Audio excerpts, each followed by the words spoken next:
Ang kwentong ito ay hango sa totoong buhay. Mula ito sa isa nating kabayan na itago na lamang natin sa pangalang Jessie, taong 1993, probinsya ng Leyte. Hindi maiwasan ang pagtataka, lalo na kung dayo sa isang lugar. Kagaya ni Jessie, binata mula sa Maynila, nagpunta ng Leyte upang magpagamot sa isang albularyo. Ang ina na nagdurusa ng barang ang ipapagamot. Buwan ang lumipas, pero wala pa ring pagbabago sa kalagayan ng ina. Ilang ospital ang pinuntahan, ilang doktor ang sumuri, subalit wala ni isa ang nakapagbigay ng tamang lunas. Malaking halaga na rin ang ginastos para sa medisina na lalong nagpalala ng sitwasyon. Nang bumisita ang kaibigan ng ina, ito ang nakapagsabi ng barang. Ito rin mismo ang nagbungkahi na ipagamot sa albularyo. Nagbigay ng pangalan at lugar. Eto sila ngayon. Nagtatanong kung saan matutunton ang nagngangalang Tiborcio. May pagdadalawang isip sa pagdating.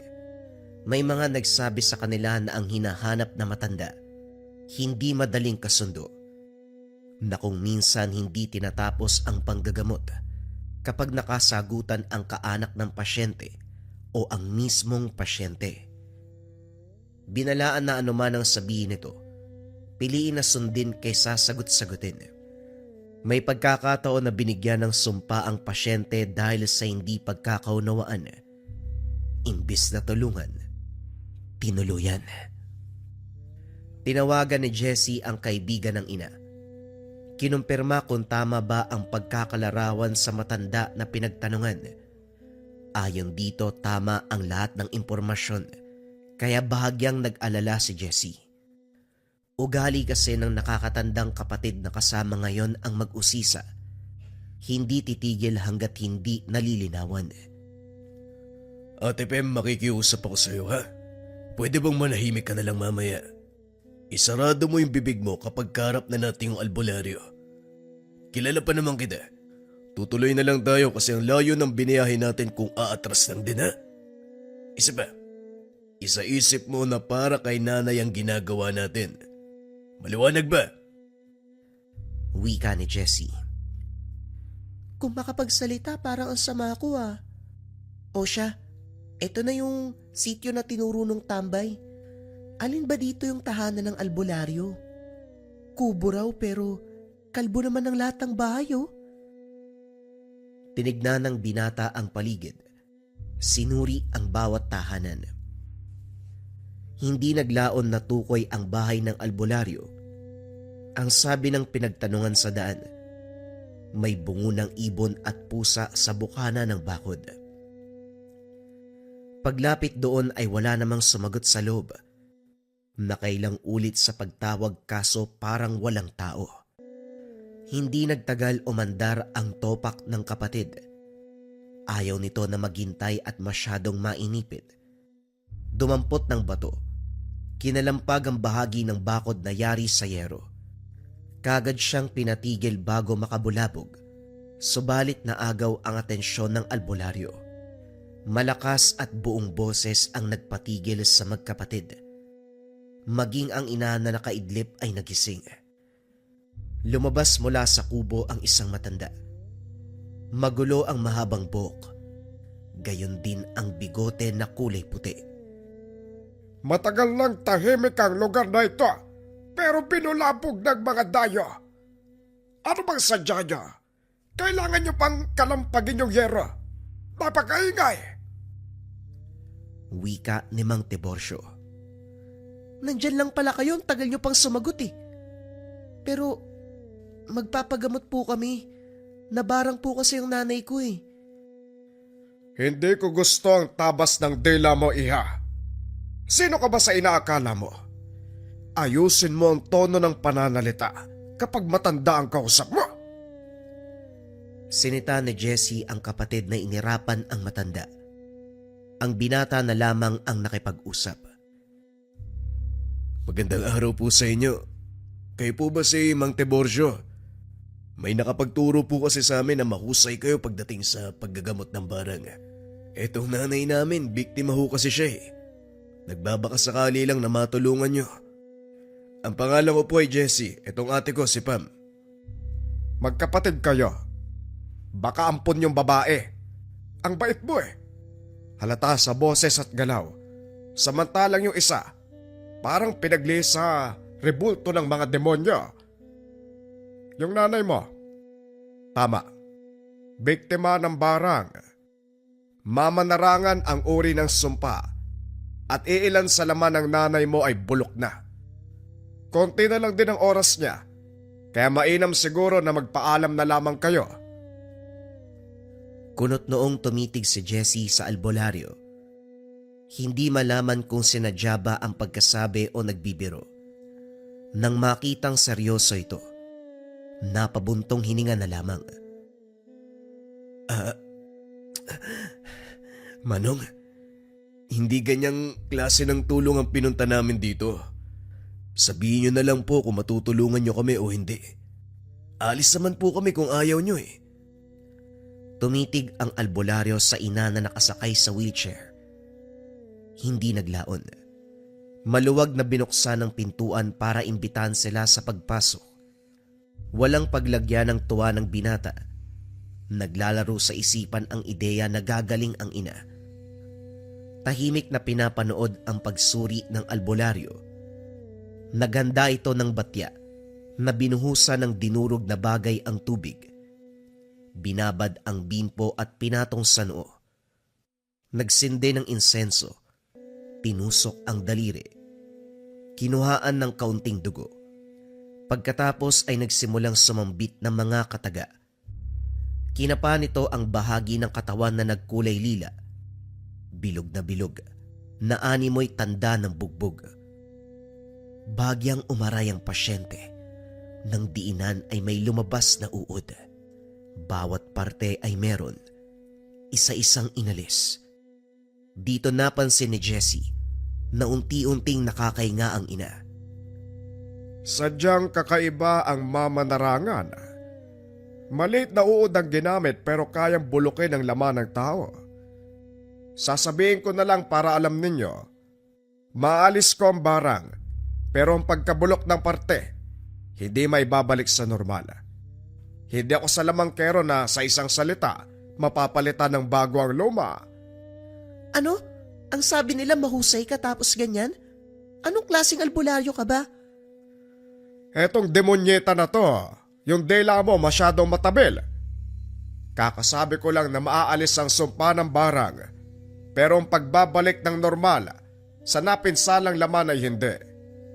Ulitin ko para malinaw, pag-alis ng barang lang ang magagawa ko. Nagkakaintindihan ba tayo? Manong, kung sakali mang maalis ang barang, gagamutin nyo naman si nanay, di ba? Para maghilom yung mga laman. Ganyan. Mas mabuti pang ikaw lang yung magsasalita kaysa sa kapatid mong demonyeta. Ay nako. Aba syempre naman gagamutin ko ang kondisyon ng nanay mo. Mababawasan ang pagdurusa. Papagaanin ko ang pakiramdam niya. Inalis mo yung barang. Puro daldal tapos mamaya nasa katawan pa ng nanay namin yung sumpa. Sumenya si Mang Tiborcio na patahimikin ang nakakatandang kapatid. Sinita naman ni Jessie. Sa kabila ng sinabi ng albularyo, kahit papano nakahinga ang binata. Sa pagkakataong ito ay may maaasahan siya. Matapos ang gamutan, pinagpahinga ni Mang Tiborcio ang ina. Sila ay binigyan ng unan at banig. Itinuro ang bakanteng pwesto ng sala. Hindi na rin nakapagreklamo dahil wala nang pagpipilian. Sa unang gabi na pagsilong sa bahay, hindi makatulog ang magkapatid. Hindi naman sa namamahay, sadyang may kakaiba sa paligid. Tinanong ni Jessie ang kapatid kung naririnig ba ang may hinang ungol, ang nangangamoy sunog na buhok, ang pabalik-balik na pagdaan ng anino sa pagitan ng malit na siwang sa kawayan na dingding. Kung bubong ang pag-uusapan, para bang nahawi ang pawid. Sinulya pa ng binata ang kwartong kinalalagyan ni Mang Tiborcio. Mahimbing ang tulog nito. Sa kabila naman ay ang ina. Silang dalawa ng nakakatandang kapatid ay panay palitan ng tingin.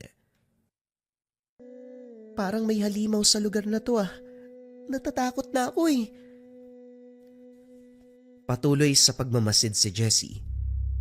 Sumenya sa kapatid na huwag mag-ingay. Nang makatsyempo, dahan-dahang gumapang sa may bintana upang silipin ang nangyayari sa labas. Mayabong ang damo sa bahaging iyon, pero malinaw na nakikita ang nakatayong nilalang. Hindi maunawaan ng binata kung paanong nagkaroon ng ganong klase ng katawan. Hanggang tuhod lang nito ang mga halaman na kung ikukumpara sa tangkad niya ay lampas sa bewang. Isa pang napansin, mahaba ang braso na malapatpat. Ang mga daliri ay parang manipis na kahoy. Mahaba ang buhok na sumasabay sa galaw ng hangin. Hindi naglaon nag-iwas ng tingin si Jessie nang lumitaw ang malaapoy na nanlilisik na mga mata. Nagmamadali sa paggapang pagbalik ng higaan, sabay talukbong ng kumot. Makaraan ng ilang sandali naliligo ng pawis ang magkapatid. Hindi na halos makahinga sa ilalim ng kumot dahil sa init. Idagdag pa ang umaalingasaw na amoy. Hindi nagtagal. Maririnig ang ingay na parabang pintong sumasayad sa sahig. Dahan-dahan, nakakakilabot. Sinundan ito ng may hinang pagtawa. Matinis ang boses. Inakala ng dalawa na sila lamang ang nagdurusa sa kababalaghan. Hindi pala. Umalingaw-ngaw ang boses ni Mang Tiborcio, kasabay ng kalampag ng bakal. Malakas ang boses habang nagmumura, pinapakitang galit. Binuksan ang bintana, hinagis, binagsak ang mga bote ng alak, maging ang gasera sa tabi ay hinagis na rin. Mga peste! Mga put na! Subukan mong lumapit. Tatadtarin kita ng pedong-pedo. Ayos ka mambulabog, kitang nagpapahinga matanda. Sige, lumapit ka nang magkasubukan tayo. Tumahimik ang paligid sa mga oras na yun. Umaalingaw-ngaw sa buong dako ang boses ni Mang Tiborcio. Malutong ang pagmumura. Sunod-sunod, naanimoy sukdulan ang galit sa mundo. Saka lang huminto sa pagbabasag ng maubos ang bote. Makaraan ng ilang sandali, napansin ni Jessie na unti-unting nawawala ang presensya ng nilalang. Tumigil na rin si Mang Tiborcio. Hinihingal na napaupo. Ayos ang pakulo mo, Manong ah. Ang lutong pang magmura. Malamang, kahit naman dito sa loob ng bahay may aswang. Ikaw yon. Ano gusto mong gawin ko? Nag-iisip ka ba? Imbitahan ko dito sa loob. Ay nako, kayo naman, walang magagawa ang pananahimik nyo. Minsan yan ang magiging dahilan ng pagkamatay nyo. Kapag may napapansin na ganon, murahin nyo kaagad. Sabihin nyo, kilala nyo, kahit hindi nyo alam ang pangalan. Pakitaan ng tapang, dahil kahit papano, matatakot din yung mga aswang. Ano bang malay namin sa aswang-aswang? Wala namang ganyan sa lugar namin. Kaya ayoko magpatuloy ng dayo dito lalo na kapag galing syudad. Mga mangmang. Manong, maraming salamat po sa inyo ha. Kung hindi dahil sa'yo, parang hindi kami lulubayan ng aswang O siya, bumalik na nga kayo sa pagtulog. Titignan ko ulit ang nanay nyo. Baka may pumuslit na nilalang Huwag kayo mag-alala pero hindi na babalik ang aswang. Nakampante ang magkapatid. Gumaan ang loob kay Mang Tiborcio.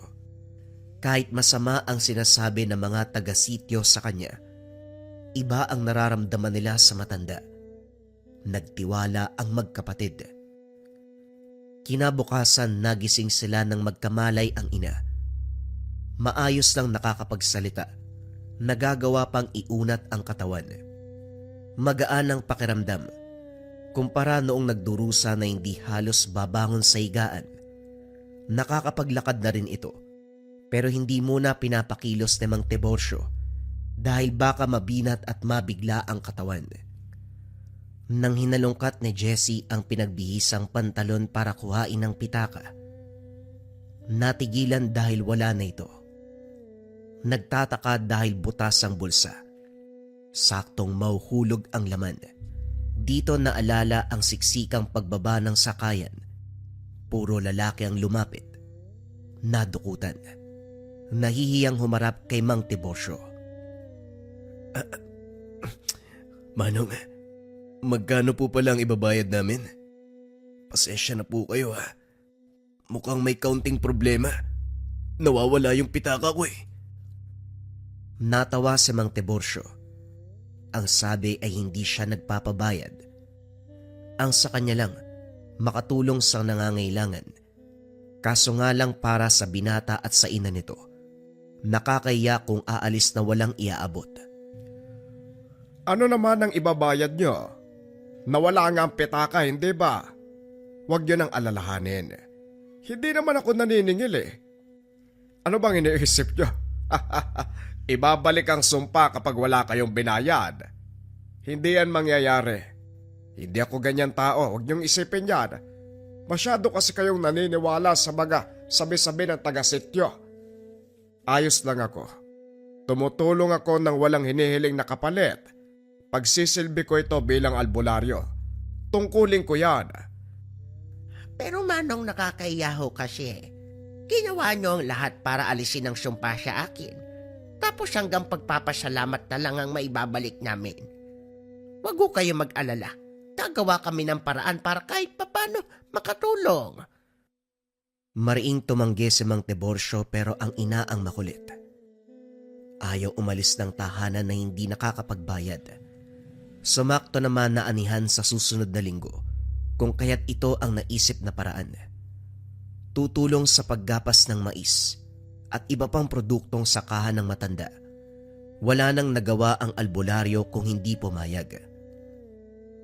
Sa pamamalagi sa tahanan ng matanda, napatunayan na sa kabilang banda, mali ang pagkilala ng mga tao dito.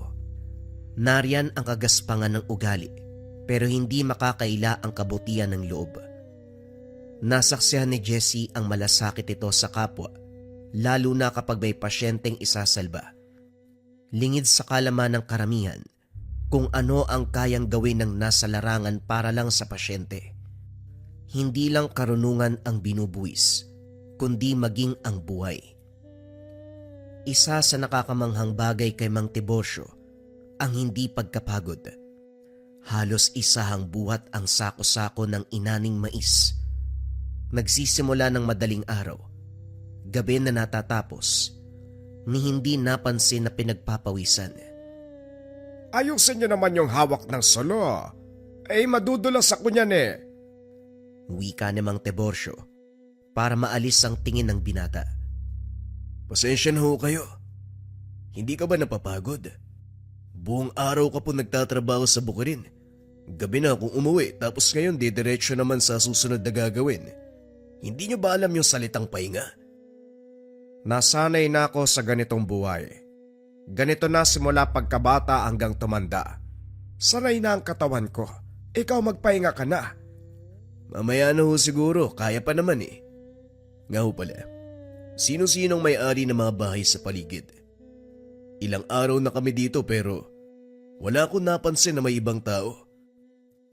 Tahanan ng mga kapatid ko. Sumakabilang buhay na eh.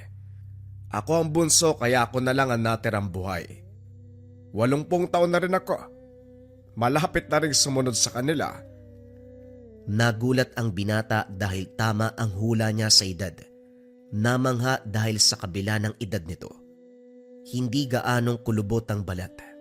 Hindi tugma ang pisikal na anyo. Nagpatuloy sa trabaho. Tinulungan si Mang Tiborcio sa pagbabalat ng mga mais. Hindi na malayan ang oras. Napagtanto na lang ang pagtilaok ng mga manok. Tumigil sandali para magpakulo ng tubig. Habang nagkakape, nasa labas ng bintana ang tingin ni Jessie. Hindi naglaon.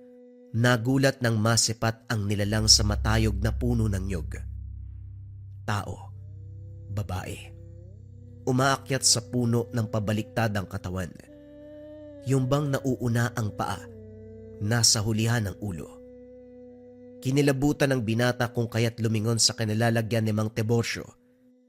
Hindi kailangang sabihin dahil nakita din ito. Yan ang baling tutuwad. Uri ng aswang na nakabaliktad habang umakyat ng puno. Tinuring ng karamihan dito sa Leyte na isang alamat o kwento, pero para sa akin totoo. Yan ang ebidensya.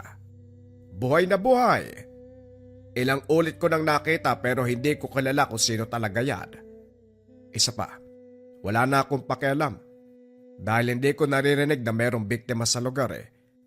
Umakyat lang naman ng puno, hindi lumalapit dito para magasik.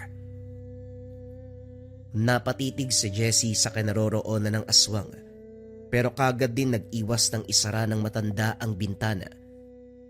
Nagbigay ito ng babala na kapag nakita muli ay huwag titignan, pansinin o kahit isipin man lang dahil malaki ang tsansa na mapapansin nito. Magiging biktima pa. Hapon na nang matapos ang pag-alis ng mais sa bawat busil. Mano-mano kung kaya't matagal. Ilang sako pa lang din ang natapos. Sa puntong ito, nautusang magakot ng busil at balat patungo sa kabilang sitio. May negosyante na bumibili nito para ipakain sa baka. Habang pauwi ay may nakasalubong na ali. Nakasalampak sa lupa. Nakasunod ang tingin sa binata. Hindi maunawaan ang emosyon ng mga mata dahil sa ilang ulit na pagsulyap. Para bang lalamunin siya. Binilisan ang lakad hanggang sa hindi na nakita. Subalit kahit wala na ito, naroon pa rin ang pakiramdam. Napansin ni Mang Tiborcio ang pananahimik ni Jessie. Iniisip pa rin ng binata ang nakasalubong na babae. Kagad namang nagkipit balikat at sinabing baka guni-guni lang. Tumango na lamang pero duda ang albularyo. Napansin din na parang hindi magsasalita ng katotohanan kung kaya't ito na mismo ang nag-usisa sa sariling pamamaraan. Pinunta ni Mang Tiborcio ang negosyanteng pinagdala ng balat at busil ng mais.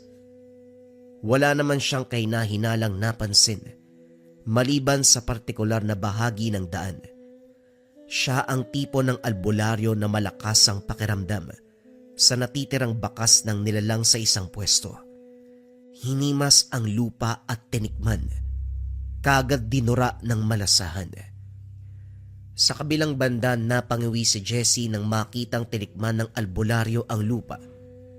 May ideyang tumatakbo sa isip dahil ang pwestong iyon ay kinalalagyan ng ale kanina. Lihim na nagpasalamat sa mabilisang aksyon ng matanda. Sumunod siya nang tinahak nito ang daan pauwi. Bago maghapunan, napansin ni Jessie na hindi mapakali si Mang Tiborcio. Panay ng silip sa bintana. Ilang ulit sinuri kung maayos ang pagkakasara ng pinto. May itak na nakasugbit sa tagiliran at ang nakaagaw ng pansin ay kwintas. Isang bato na kulay lupa. Parang nasisiraan na ng bait yung kaibigan mong matanda. Tawagin mo kaya para magapunan na tayo. Para isang ligpit lang ng pinagkainan. Sinita ng binata ang kapatid. May ideya ito sa kinikilos ng matanda. Kaso nga lang hindi sigurado sa eksaktong dahilan. Gayunpaman ay sumalo ito sa kanila. Naunang matapos si Mang Tiborcio. Sa hagdanan ng kubo pumwesto ng upo. Nakahawak sa itak. Bumubuka ang bibig na parang may binubulong sa hangin. Hindi nagtagal dumakot ng lupa at tinikman. Nagmamadali sa pagsindi ng mga sulo. Tinarak palibot sa tahanan. Nagbaon ng matutulis na kawayan. Ang kilos na ito ang pinagtataka ni Jessie. Isa pa, walang sinasabi sa kanila. Manong matanong ko lang po sana, ano bang nangyayari? Bakit nagsindi kayo ng solo paikot sa tahanan? Ano po bang meron? Iho, makinig kang mabuti sa akin. Siguraduhin mong nasa loob lang kayo ng kapatid at nanay mo. Ano mang ingay ang maririnig mula sa labas, huwag papansinin. Huwag niyo rin pakinggan. Magbingi-bingihan kayo. Huwag niyong bubuksan ang pintuan o bintana kahit boses ko pa ang marinig niyo. Nagkakaunawaan ba tayo? Ano po bang meron? Yung alin na nakasalubong mo kanina ay isang balintutuwad. Sinabihan kita na huwag mong tignan sa mata. Huwag mong pansinin. Pero naramdaman ko na lumabag ka. Hindi kita sinisisi. Nasaan yung tao yon kaya wala kang ideya. Tandaan mong mabuti ang sinabi ko. Sa loob lang kayo. Magbingi-bingihan anuman ang maririnig sa labas. Hindi nyo kailangan magbukas ng pintuan dahil ako mismo ang gagawa ng paraan kapag tapos na ako. Hindi na nakapag-usisa ang binata nang isara ni Mang Tiborcio ang pintuan. Nanlamig ang katawan sa salita nito. Dahan-dahang tinipon ang kapatid at ina. Sinabihan ng mga ito tungkol sa bili ng albularyo. Walang nakapagtanong dahil natatakot. Katulad ng sinabi ni Mang Tiborcio, may ingay sa labas. Yung tipo ng ingay na sa unang rinig ay kikilabutan maging ang kaluluwa. Idagdag pa ang alulong ng aso sa hindi kalayuan. At dahil malakas ang apoy ng mga sulo sa labas, rumirehistro ang anino sa dingding. Maliban sa figura ng albularyo, meron pang isa. Isang babae na bahagyang nakayuko. Mahaba ang makuko. Tumutulo ang laway. Buhagag ang buhok. Kakaiba ang galaw. Tahimik nilang pinapanood ang galaw ng mga anino. Hindi man aktwal na nakita ng bakbakan. Sa pamamagitan ng rumirehistrong anino ay may ideya sa kaganapan. Malupit ang galawan ni Mang Tiborcio. Hindi may kakaila ang bilis ng halimaw, pero nauunahan niya ito sa lahat ng pagkakataon. Susugod pa lamang ito. Siya naman ay sinasalubong ang atake. Ilang ulit nagpaulan ng kalmot pero lahat ng ito ay naiwasan. Nang humagupit ang mahabang dila, dito naisahan ang albularyo. Naguguluhan din si Jessie dahil ang dila nito ay hindi naman umaabot sa kinalalagyan ng matanda pero batay sa kilos. May sumasakal. Hindi nagtagal, iginalaw ng nilalang ang dila. Kasabay nito ang pagtilapon ni Mang Tiborcio. Sa puntong ito kumatok ang nilalang. Tinangkapang gamitin ang boses ng albularyo. Walang nakinig. Walang nagbukas. Naging tuod na rin ang mag-ina sa labis na panlalamig. Lumakas ang kalampag na parang tatanggalin ng pintuan. Bago mangyari, nakagante si Mang Tiborcio.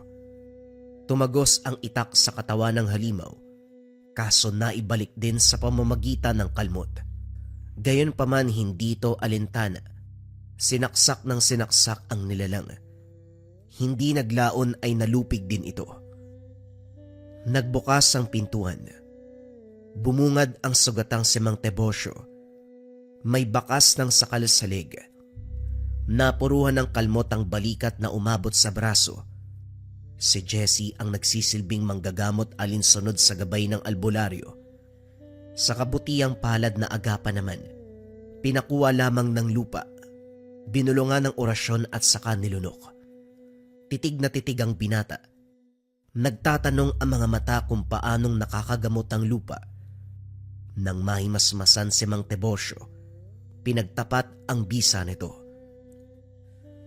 Mausisa na mga mata.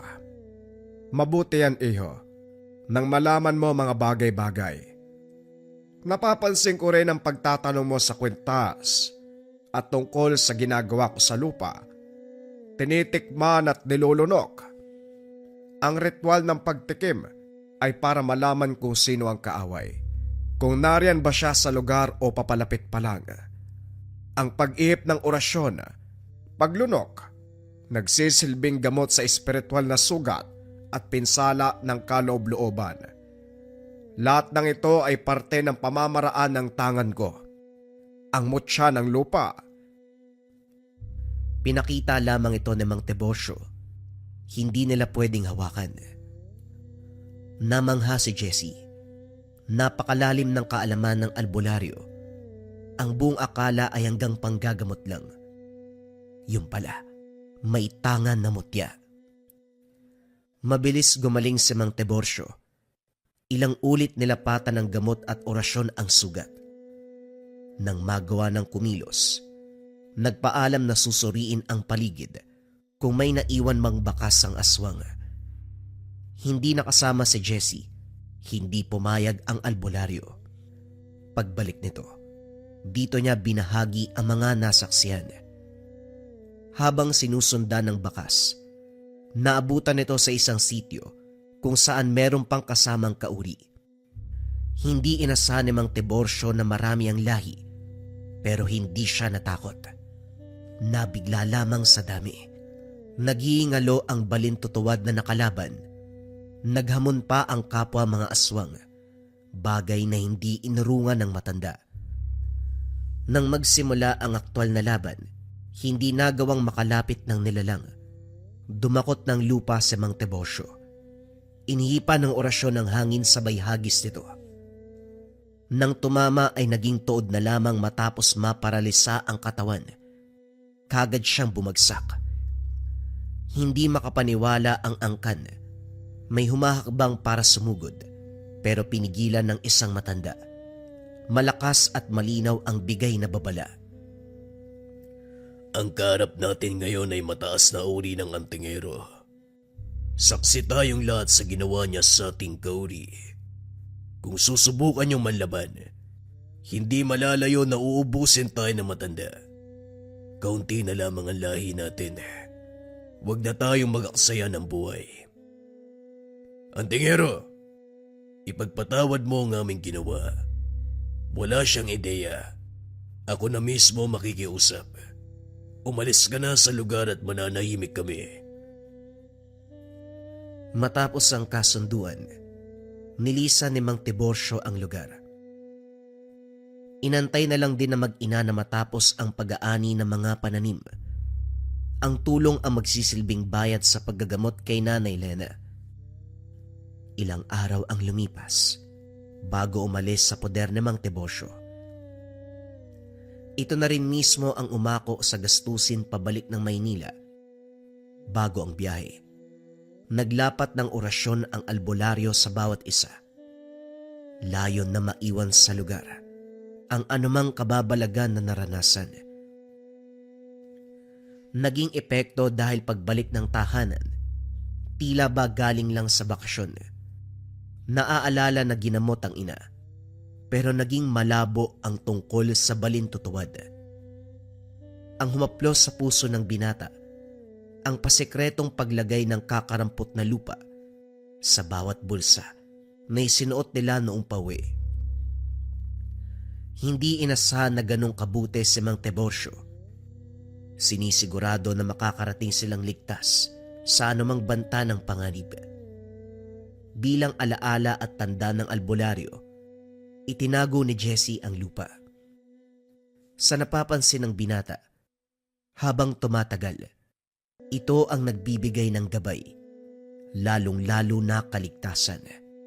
Patuloy ang kanilang swerte at magandang kalusugan sa buhay. Ito ay dahil sa ibinigay ng isang batikang albularyo, ang isang napakalakas na tangan na mas kilala sa katawagan na mutya ng lupa. Bagong kwento pa rin ang kasunod na istorya. Ito ay tungkol sa ermitanya na inilagay ang kaluluwa sa loob ng mutya. Simulan na ang storya.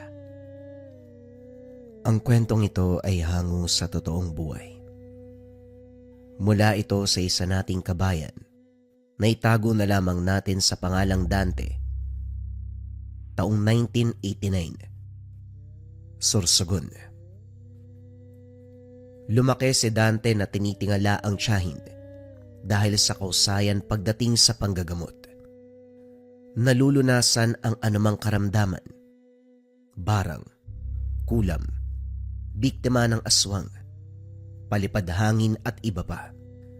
Sa lugar tahanan nila ang dinadagsa ng nangangailangan ng gamot.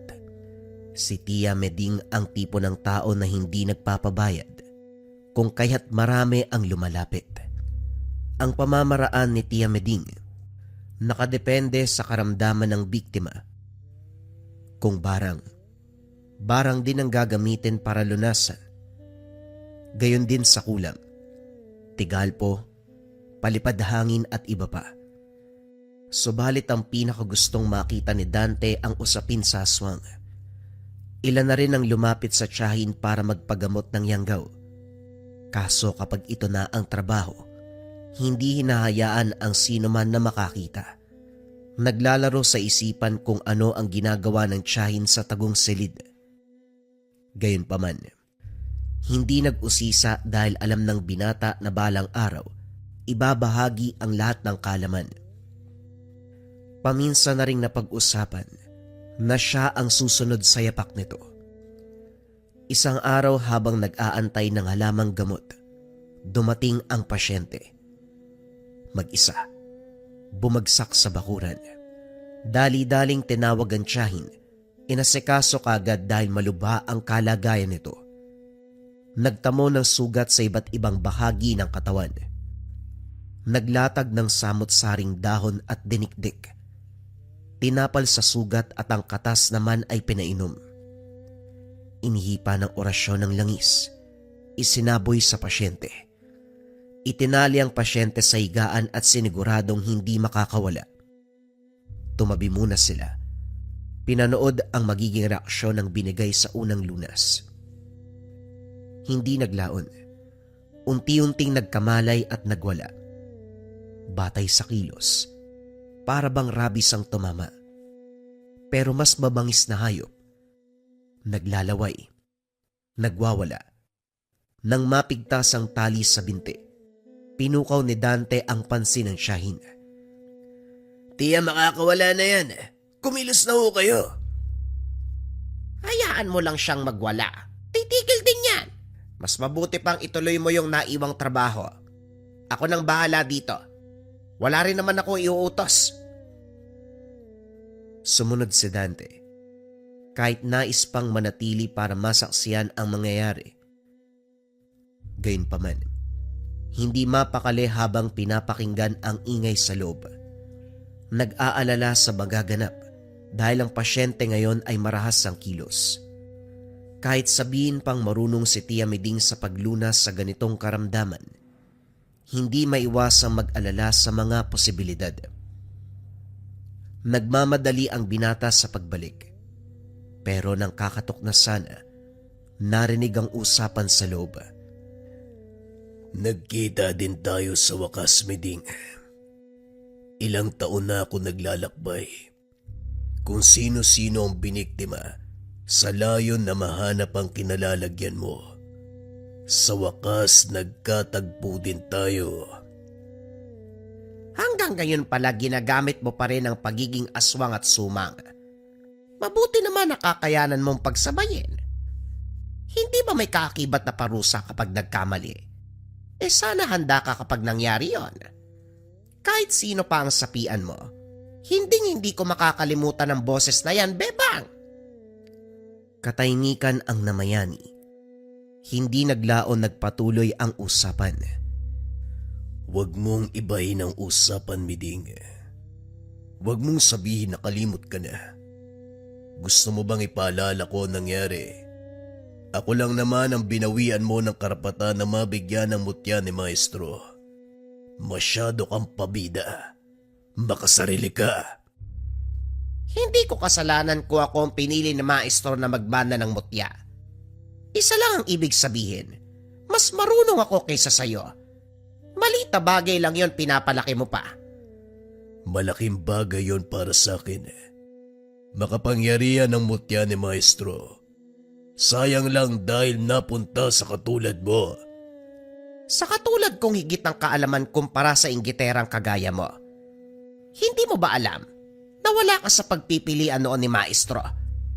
May dugo kang aswang, mangkukulam, kaya malayong iabilin niya ang mutya. Masama man ang pinagmulan kong angkan. Alam ni Maestro ang hangarin ko noon. Layon kong maging mahusay na manggagamot kaya ako sumailalim sa aral niya. Pero magmula nung dumating ka, nawala sa akin ang lahat. Nasa iyo nga ang mutya, pero hindi mo naman ginamit sa kabutihan. At paano mo nasabi, Aber? May patunay ka ba na ginamit ko sa kasamaan? Huwag mo kong hamunin. Dahil alam nating pareho kung bakit ka nakakagamot. Wala ka ring pinagkaiba sa akin. Pumanig ka sa kaliwa. Pumanig ka sa kadiliman. Halakhakang pumuno sa bawat sulok. Bigla itong natigil ng sinunda ng hiyaw. Nagmamadaling pumasok si Dante sa pag-aalala. Laking gulat nang maabutan ng tiyahin na nakatitig sa pasyente. Nagtamo ito ng maraming saksak. Wala na ring buhay. Hindi nakakilos ang binata. Pinoproseso sa isipan ang nangyari. Nang magsalita ang tiyahin, sumunod siya sa bawat utos. Matapos mag-orasyon, binalot ang katawan at saka kinarga sa kariton. Hinila patungo sa malayo. Pinaanod sa sapa. Nagliliyab itong hinatid ng tanaw. Pagkatapos ay nagbago ang kilos ni Tia Meding. Tumigil sa panggagamot. Sinarado ang silid tanggapan. Panay tanong si Dante pero hindi sumagot ang tiyahin. Isang araw, nagulat na lang siya nang turuan siya nito. Lahat ng kaalaman ay binahagi. Mula sa panggagamot, orasyon, ritual, dasal at iba pa. Nagbigay ng mataas na uri ng bato na kung tawagin ay mutya. Walang binanggit na eksaktong pangalan. Masyadong mabilis ang kaganapan. Hindi nabigyan ng pagkakataon ang binata na magtanong. Lumipas ang araw, bigla na lang nawala si Tia Meding. Inakala na nasa bayan lamang ito pero dumaan ang ilang linggo. Hindi mo balik. Wala nang balita hanggang sa mahabang panahon ng lumipas. Sinubukang hanapin subalit walang bakas mula sa tiyahin. Maging ang kaanak, kakilala o kaibigan, walang nakakaalam kung nasaan. Hinalungkat ang mga gamit pero ganun pa rin. Walang iniwan na pwedeng magturo sa kinalalagyan nito. Naguguluhan ang binata kung ano ang ibig sabihin ng biglaang paglisan. Ni hindi man lang ito nagpaalam sa kanya. Sa pagpapatuloy ng buhay, inaasahan pa rin ni Dante na babalik ang tiyahin, gaano man katagal siyang magintay. Sa kabilang banda, ang binata ang pumalit sa pwesto ni Tia Meding bilang manggagamot. Maraming lumapit dahil nagawa ng binata na pantayan ang galing ng tiyahin. Sa tulong ng aral nito, lahat ng karamdaman ay nalulunasan. Isang hapon, tapos na sana ang oras ng panggagamot pero may dumating. Ang sabi ng kasama, bigla na lang itong nanghina. Maraming reklamo, maraming sakit sa katawan. Nang suriin naman ni Dante, kumpirmadong kulam ang dumapo na kung tawagin ay sumang. Isang uri ng kulam na kayang sumapi ang mangkukulam sa katawan ng biktima. Papahirapan, makakaramdam ng samot-saring sakit na kahit sa larangan ng medisina, hindi kayang ipaliwanag. Direkta sa kaloob-looban ang sumpa. Unti-unting sisirain ng kalusugan, hindi tatantanan hanggang sa malagutan ng hininga. Pinaiga ni Dante ang pasyente. Kasalukuyan itong walang malay, kaya sinamantala ang pagkakataon na masagawa ang ritual. Sa pagdiin ng daliri sa tagiliran, hindi na gumana ang atay at ibang parte sa loob. Delikado na rin ang lagay ng puso na anumang oras ay pwedeng tumigil sa pagtibok. Napailing na lang ang binata dahil kapag tumagal ang sumang, malaki ang tsansa na hindi na maagapan. Sa tansya niya, buwan na magmula nang tumama ang kulam. Upang malinawan at maging handa ang pamilya, kinausap at pinaliwanag. Sa kabutiang palad ang sagot ng pamilya, tanggap nila kung anuman ang mangyayari. Inilabas ng binata ang libreta, nagsindi ng kandila. Nang simula ng pagbabasbas bumalik sa uliratang pasyente, masama ang titig. Nandura sabay halakak. Mula sa bibig nito, boses ng babae ang namutawi. Inalala ni Dante ang nangyari. Pero hindi ito boses ng nakausap ni Tia Meding noon. Binatang manggagamot, umaasa na malunasan ang kalagayan ng pasyente. Iho, ako na mismo magsasabi na sumuko ka na. Hayaan na lamang mabulok ang katawan nito. Alam kong alam mo sa iyong sarili na wala ng pag-asa, hindi ba? Sino ka? Anong kasalanan ng binata para kulamin mo? Hindi naman kailangan palagi na mayroong kasalanan. Minsan pwedeng katuwaan lang. Napabuntong hininga si Dante. Nagpipigil dahil alam niyang sinusubukan siya. Habang panay ito sa pagsasalita, inihanda ng binata ang libreta. Pinagpatuloy ang pagbabasa ng dasal. Naudlot ang pagsasalita ng mangkukulam. Napalitan ng daing. Inakala na tumalab pero laking gulat nang lumipad ang nakatirik na kandila. Tumama ito sa muka ng binata. Lumakas ang halakhak ng mangkukulam. Nang masagad ang pasensya, pinakitaan nito ng kalupitan. Binigkas ang orasyon ay tinuro ng tiyahin. Ito lang ang naging kainaan ng mangkukulam. Matapos marinig, nagmamadaling kumala sa sapi pero hindi ito nangangahulugan na nakatakas. Nakawala man sa katawan ng pasyente, nagdurusa ito ng matinding karamdaman sa madaling salita. Babalik dito ang ginawa sa biktima. Nang balingan ng pasyente, naglapat ang dasal upang bumalik sa ulirat. Binigyan ng paunang lunas. Hinayaan itong makauwi pagkatapos.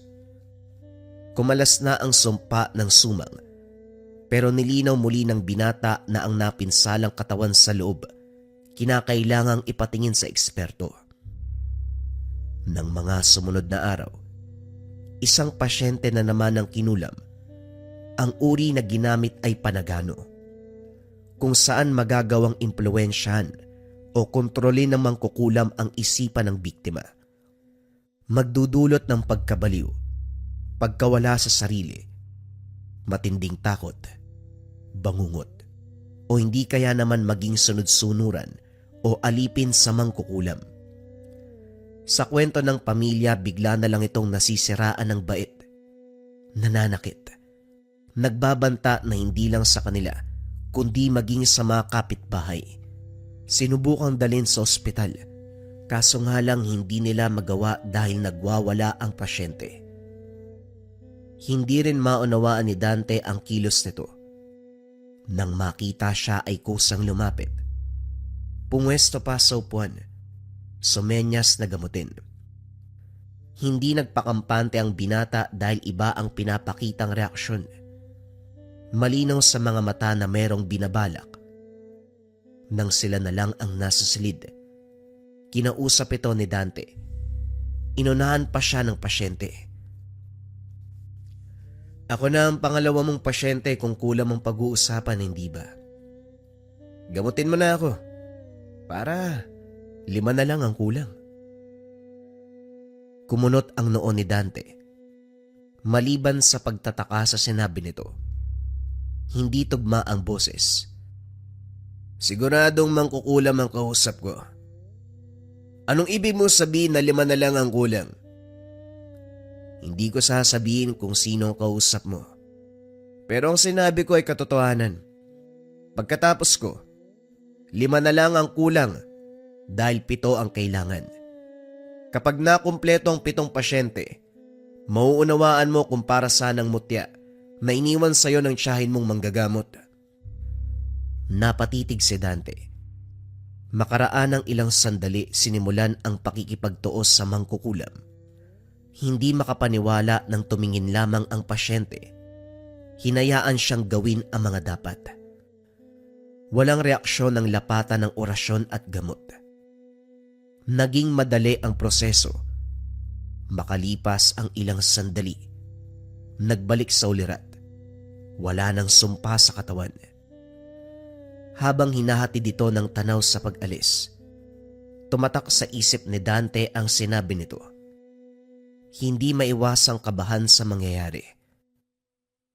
Pagsapit ng umaga, isa na namang pasyente ang dinala sa tahanan. Pero sa sandaling naipasok sa silid tanggapan, binawian ng buhay. Sinubukang agapan subalit huli na ang lahat. Nang suriin, pamahikan ang dumapo. Isang uri ng kulam na gumagamit ng personal na bagay ng biktima katulad ng buhok, kuko o damit. Sa pamamagitan ng isinasagawang sumpa, magdudulot na malubhang karamdaman, kamalasan, panghihina at kamatayan. Ilang araw lang ding iindahin, malalagutan ng hininga ang biktima. Isa sa pinakamahirap gamutin dahil may direktang koneksyon ang sumpa sa katawan at kaluluwa ng tao. At dahil wala na itong buhay, dinasalan na lamang at saka sinabihan ng pamilya na ipalibing kagad. Ilang oras ang lumipas, meron na namang dumating. Kulam pa rin. Ang uri ng kulam ay manong paktol. Gumagamit ng manika, papel, o bagay na kawig ng katawan ng tao bilang kasangkapan sa kulam. Sa pamamagitan ng pagpako, pagtusok, o pagsunog sa ginawang representasyon ng biktima, direktang maapektuhan ang katawan ng taong isinumpa. Napinsala ng husto ang binti ng pasyente, puno ng bakas ng tusok. Maliliit ang butas pero ang abot hanggang kaluluwa ang epekto. Tulala na naman ang biktima. Sa tindi ng karamdaman, namanhid ang buong katawan. Nagsagawa ng ritual si Dante. Buhay na orasyon ang inilapat. Nang umepekto, may lumalabas na maliliit na uod sa bawat butas. Pagkatapos ng ritual, naubos na rin ang insekto at ang ugat ay unti-unting natuyo ang nana. Nilapatan ng gamot mula sa iba't ibang halaman. Makaraan ng ilang oras, bumuti ang kalagayan ng pasyente nang pwede na hinayaan itong makauwi. Sa kabilang banda, hindi may tago ang kaba ni Dante dahil sunod-sunod ang pasyente na kulam ang karamdaman. Sumagi sa isipan ang sinabi ng pangalawang pasyente. Hinalungkat ang mutya. Tinitigang mabuti. Isang uri ng bato pero hindi makakaila ang inilalabas na enerhiya. Gayunpaman hindi pa ginamit ng binata. Ang sabi kasi ng tiyahin, hindi gagamitin sa panggagamot dahil gabay at proteksyon lamang ito. Sinubukang sumambit ng orasyon sa presensya, kaso nga lang walang nangyari. Naisip ng binata na baka para nga lang ito sa proteksyon niya bilang manggagamot. Nang mga sumunod na araw, mababaw na karamdaman na lamang ang nagpapasuri. Naging abala din sa paghanap ng halamang gamot sa bayan. Habang nakikipag-usap sa mga tindero, napansin ni Dante ang pamilyar na boses. Nang sundan, nasipatang matandang babae. Nagbabasa ito ng kapalaran sa tabi. Habang nagsasalita sa kliyente, may napansin siyang ritual sa hangin. Hindi naglaon nagtama ang paningin. Pasimple itong ngumiti. Pagkuway lumapit sa kanya. Iho, ikaw ba'y apo ni Miding? Nasaan na pala siya? Ilang taon na kaming hindi nagkikita ng kumare kong yon. Saan ang bahay niyo? Doon sa kabilang barangay. Wala na po akong balita kay Tia eh. Tiyahin ko po siya, kapatid ng lola ko. Hinahanap ko po kaso hindi talaga matagpuan eh. Ano? Anong hindi mahanap? Nawala ba siya? Paano mangyayari yon? Sa pagkakakilala ko kay Miding, takot siyang bumiyahe. Ako nga pala si Dina. Kababata niya ako. Diyos ko, hindi ba nagpaalam si Miding? Umalis na lang bigla. Oy, wala talaga akong ideya kung saan siya nagpunta. Kung kani-kanino na nga ako nagtanong pero walang nakakaalam. Humaba ang usapan. Nangako si Aling Dina na tutulong sa paghahanap sa tiyahin. Makatotohanan naman ang salita nito. Mararamdaman na totoo ang pinapakitang emosyon. Subalit binabagabag ang binata sa boses. Para kasing narinig na dati at masama ang kutob. Gayunpaman, iwinaksi sa takot na baka nagkamali lang kung papakinggan ng hinala. Lumipas ang araw. Humantong sa punto na bumibisita si Aling Dina sa tahanan. Tumutulong pa ito sa panggagamot. Palaging nag-uusap. Nagbabahagi ng aral sa larangan. Nalaman ng binata na hindi lang kapalaran ng tao ang kaya nitong basahin. Marunong din sa larangan ng gamutan. Hindi nagtagal nagkamabutihan. Kampante na rin sa presensya nito. Sumasama sa tuwing susubukang hanapin si Tia Miding. Nang lumaon, may nakapagsabi na dumaan ang tiyahin. Batay sa tenderong nakakita, tulala ito. Nangihina at wala na sa sarili. 10 oras ng gabi ng mga sandaling iyon, kaya hindi rin namalayan kung saan ito nagtungo. Nang tignan ng lugar, puro kagubatan, maraming magkakahoy at mga ngaso, pero wala ni isa ang nakatagpo sa tiyahin. Kawawa naman si Miding. Kung may dinaramdam siya, sana nanatili na lang sa bahay. Nariyan ka naman, iho, para magbantay. Meron kasing ugali ang tiyahin mo na ayaw makaperwisyo sa iba. Pero kung kalusugan ng pag-uusapan, hindi dapat yun ikahiya. Responsibilidad ng kaanak na mag-alaga. Ay nako, manggagamot din naman siya. Baka may mga usapin na kailangan si Tia Miding lamang ang harap. Ang sa akin lang, sana sinabihan niya ako kung saan magpupunta para madalaw at makamusta. Hindi ganto. Nababaliw na ako kakaisip kung nasaan siya eh. Umasa na lang tayo na bumalik siya na nasa mabuting kalagayan. Hindi siya ang tipo ng tao na madaling sumuko. Kagaya ng sinabi mo, meron siyang rason kaya umalis. Pagbalik ng tahanan, may pasyenteng nag-aantay. Biktima ng masamang orasyon na albularyong itim ang may gawa.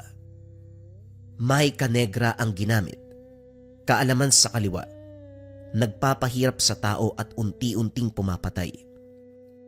Karaniwan kumukuha ng sangkap mula sa sementeryo na kaanak ng biktima. Ito ang gagamiting sangkap sa ritual para sapitin ng kasalukuyang biktima ang dahilan ng kamatayan ng yumaong kaanak. Nang maibahagi sa kapamilya, kinumpirma nito na pareho ang sintomas ng biktima sa yumao. Kaso nga lang, walang makitang mali ang kumonsultang doktor. Naganda na magamit si Dante, pero sa sandaling ilalapat na sana, biglang binawian ang buhay. Nagtaka ang biktima dahil kalakasan pa naman ng pasyente. Nang subukang agapan, wala ng pag-asa. Bago hinayaan ng pamilya na kuhain ng katawan, sinuri niya muli. At dito nalaman na may bagong pumasok na orasyon. Ito ang dahilan ng kamatayan. Lumabas si Dante at naglibot sa paligid. Sa malapit nagmula ang orasyon. Duda niya may pumuslit. Nang mag-iimbestiga pa sana, nagsalita si Aling Dina na baling ang pansin dito. Binahagi ng binata ang nangyari sa pasyente, maging ang alin nagulat sa takbo ng kaganapan. Nagmungkahi ito ng pamamaraan, subalit hindi na magagawa dahil inuwi na ang katawan. Aling Dina, maaari bang may sumasapaw na orasyon sa kasalukuyang kalagayan ng biktima? Nagmula kasi sa iba't ibang tao ang sumpa. Sa turo kasi ni Tia, kapag may nakapasok na sumpa sa katawan ng tao, yun lamang ang mananatili. Hindi makakapasok ang iba. Maliban na lang kung nagmula sa iisang mangkukulam o mambabarang. Malaki ang posibilidad sa lahat ng bagay, iho. Marahil hindi pa nakaranas ng ganong klase ang tiyahin mo, kaya nasabi na hindi pwede. Ikaw na rin mismo ang nakasaksi. May sumapaw na orasyon na siyang tumapos sa buhay ng pasyente. Huwag mo na ring isipin, hindi mo kasalanan ng sinapit ng biktima. Sadyang matindi ang galit ng mangkukulam, kaya pinatay bago mo pa magamot. Kahit papano, nakainga si Dante sa pagdamay ni Aling Dina. Nang mga sumunod na araw, may pasyenteng sinugod. Barang ang iniinda. Ang tipikal na barang na kilala ng karamihan, mamanarangan. Gumagamit ng insekto o uod na sinisira at nagpapahirap sa biktima. Maga ang tiyan ng pasyente, nagkulay lila, at kahit dampilang ng daliri, lulubog na parabang wala ng lakas ang bahaging iyon. Kagad inagapan sa pamamagitan ng orasyon. Nagulat siya dahil mabilis kumalas ang sumpa na tila ba kusang sumuko ang mambabarang, kusa ding lumabas ang insekto sa bibig. Pagkatapos ng matagumpay na panggagamot, biglang sumagi sa isip ng binata ang sinabi ng pasyente noon. Sa bilang 6 na pasyente ang dumaan, pero barang naman ang huli. Kahit ganon, kinakabahan pa rin si Dante. Nang hindi mapakali, binahagi kay Aling Dina sa sandaling binanggit ang mutya. Napatitig ito sabay hiling na makita. Nakita ko rin ang mutya na madalas ibahagi ni Miding noon. Makapangyarihan ang mutyang ito. Proteksyon at kayang ilaban sa anumang klase ng barang at kulam. Pagmamay-ari ng maestro niya noong nag-aaral pa lamang sa larangan. Wala akong alam dyan, iho. Manggagamot din ako, pero wala akong ganyang gamit. Huwag kang mag-alala. Magtatanong ako, baka sakaling may makuwang impormasyon. Huwag ka na masyadong mag-isip. Makakasira yan ang kalusugan. Wika ni Aling Dina, sabay balik ng mutya. Tinapik siya ng 3 beses sa balikat. Sa paglipas ng linggo, nagtataka si Dante dahil wala ni isang nagpagamot. Araw-araw siyang naganda bilang parte ng nakasanayan, pero walang dumating. Hindi nag-isip ng masama dahil hindi naman sa lahat ng pagkakataon may nagkakasakit. Subalit napansin ng binata na siya na mismo ay may iniindang karamdaman. Simpleng ubo ng una, pero habang tumatagal bumabara ang plema dahilan sa hirap ng paghinga. Hindi lang yun. Biglang bumagsak ang kalusugan na kahit ang pamamaraan sa gamot ay walang epekto. Nang suriin ang sarili, natukoy na kulam ang dumapo. Sa ginawang ritual malinaw ang lumabas na resulta. Mangdidikit. Klase ng kulam na naipapasa ang sumpa sa pamamagitan ng simpleng pagtapik o paghawak sa biktima. Makakaranas ng kamalasan, magdurusa ng karamdaman. Wala rin itong ibang layon kung hindi patayin ang biktima.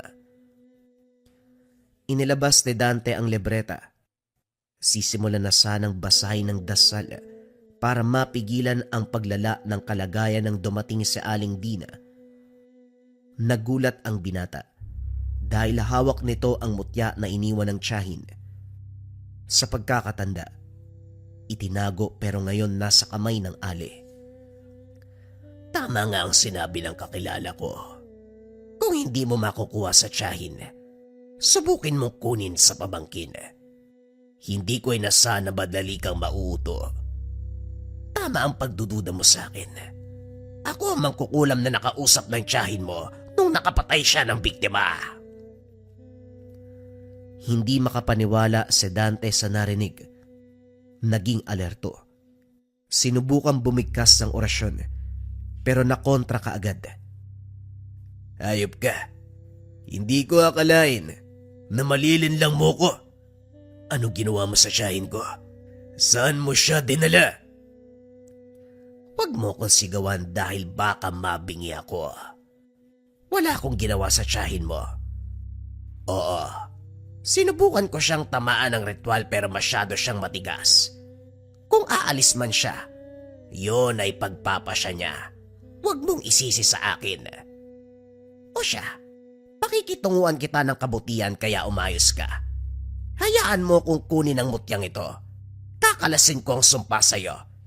Pero kung lalaban ka, papatayin kita ngayon. Narinig ko ang usapan nyo nung gabing yun. Tama nga si Tia. Inggit ka. Higit siyang mas mahusay kaysa sa'yo. Napabuntong hininga ang Ali. Galit ang bumukas sa muka. Hindi naglaon tumindi ang karamdaman ni Dante. Malinaw ang sagot mo. Kaya magpahinga ka sa kabilang buhay. Huwag mong kalimutan ay kamusta ako sa tiyahin mong inutil. Nang makalayo na, pasimpleng tumayo si Dante.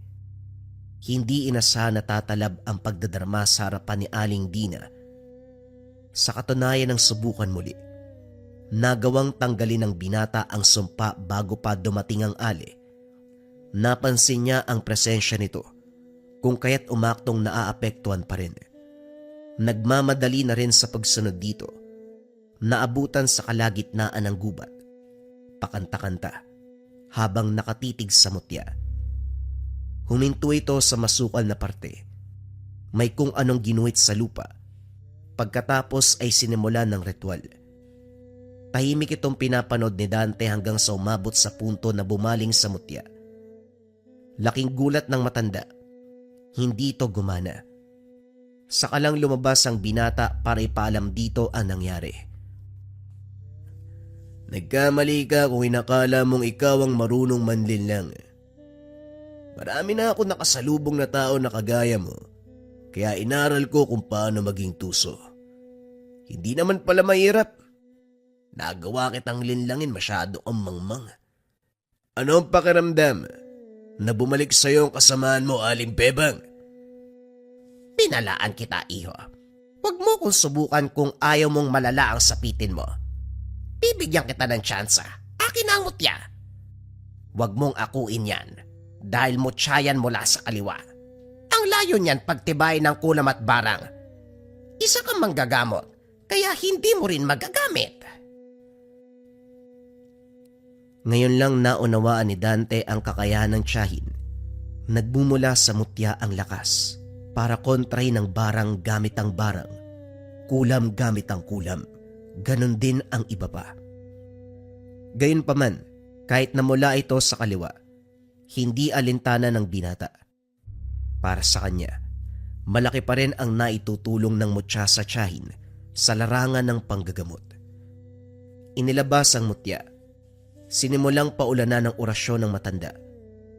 Hindi ito nakailag dahil mutya na mismo ang humagupit.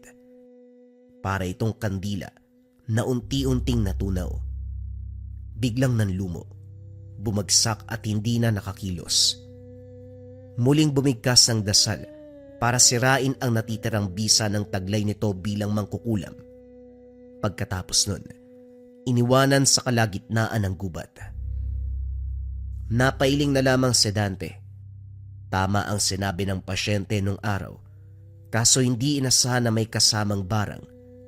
at ang pangpitong biktima ay walang iba kung hindi siya. Mabuti na lamang nagawang agapan ng lahat sa tulong ng mutya. Tinitigang mabuti ang maliit na bato. Hindi maiwasang magpasalamat sa tulong nito. Lumipas ang panahon, nagpatuloy pa rin sa panggagamot ang binata. Naging maingat sa bawat taong nakakasalamuha upang hindi na maulit ang nangyari sa kanila ni Aling Dina o ni Aling Bebang. Sa kabutiang palad, umayos ang lahat. Gayunpaman hindi pa rin nawala ng pag-asa sa paghahangad na mabalik si Tia Miding. Kapag nagkakaroon ng bakanting oras, hinahanap niya. Pero ganun pa rin ang nangyayari. Hindi matagpuan. Tinulog na rin sa otoridad pero hindi pa rin nakita. Dumaan ang taon, dekada, tumanda na lamang si Dante. Wala pa ring balita tungkol sa tiyahin. Kahit ganun, umaasa pa rin na balang araw, uuwi ito sa kanilang tahanan. Habang nag-aantay, patuloy niyang hinahawakan ang iniwang mutya bilang alaala ni Tia Miding. Pero may kung ano siyang pakiramdam. Sa tuwing hinahawakan ng mutya, nararamdaman niya ang presensya ng tiyahin na para bang nangungusap ito sa kanya.